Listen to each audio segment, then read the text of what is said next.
What would you think if I told you that people's perceptions of you as a person are influenced by your religious beliefs? I mean, what if one single aspect in your life made people see you differently? What if your whole life fell apart because of your religion?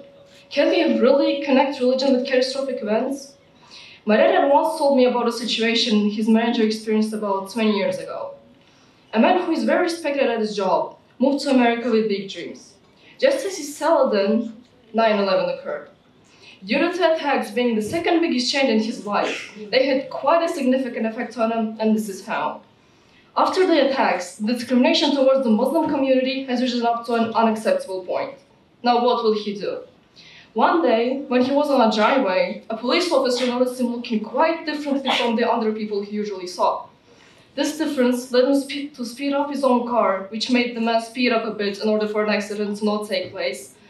And just because his speed rose up 1 or 2 kilometers per hour, the police officer mocked him a very high price. And when he tried to explain his reasons, did the officer listen? The next day, or any other day in general, could he leave his house without getting verbally harassed? After experiencing all of this, he had no other choice but to leave America and come back to Turkey, where he had absolutely nothing left, leaving all of his life behind him for the second time now. This man had a lot of respect at work. Think about what others go through. Well, what causes people to be biased? Starting from a young age, people will discriminate between those who are like them, their in-group, and those who are not like them, their out-group. This influences form something that is called an implicit bias. Implicit biases are certain attitudes that form through experiences and operate outside an individual's awareness. Due to implicit cognitive biases, people may often attribute certain qualities or characteristics to all members of a particular group, a phenomenon known as stereotyping or prejudice. Trusting someone more if they're an authority figure than if they're not, assuming people's gender based on their profession, or making poor life choices based on the limited information that we're given are all cognitive biases. Another fairly commonplace example of this can be seen in studies that show that white people will often associate criminality with black people without even realizing they're doing it. With Jerusalem being home to 3 faiths, Judaism, Christianity, and Islam, religious tension is nothing new in the city. But the outlook for the Christian minority squeezed inside the ancient walls of the old city and caught in the midst of a month-long wave of violence involving Muslims targeting Jews has seldom looked tougher.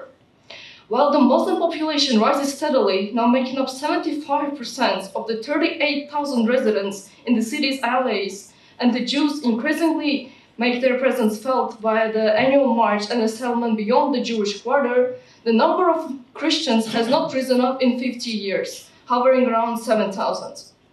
If 1,000 Muslims leave, that's one thing, said the Latin Patriarchate Seminary near Bethlehem. But if 1,000 Christians leave, you threaten the identity of Jerusalem as a city of multiple faiths. When you're in the minority, you have to go with the flow, is a statement that the majority of Christians living in Jerusalem have claimed.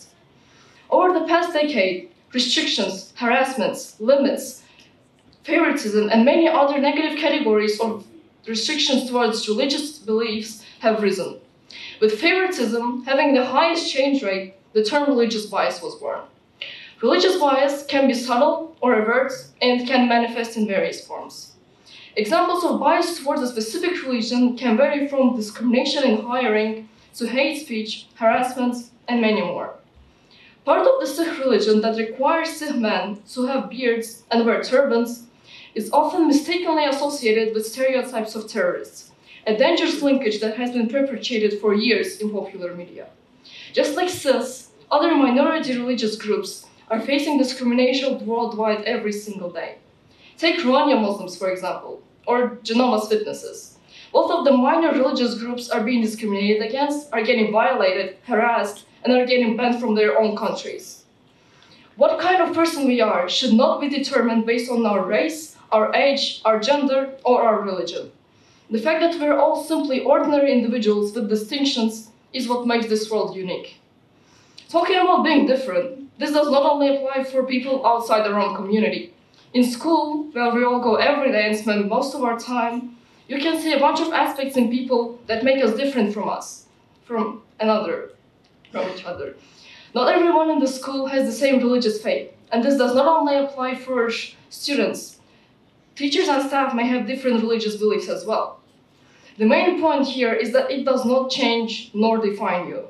I myself have always lived in communities where people's religious beliefs were different than my own. This does not mean that those people are any more different than me. We're all living and working in the same communities despite all our differences. Religious biases are something that is not talked about enough, even though it is a critical topic in our society. Coming from religious discrimination, religious biases define a person by one single aspect in their own life. To overcome these negative biases and help people feel safer with who they are, ending discrimination by educating and creating broad-minded individuals is key. As Con Miguel Ruiz once said, let's stop believing that our differences make us superior or inferior to one another. Therefore, I'm asking you again, can a person be defined by a single aspect within their life? Thank you for your attention.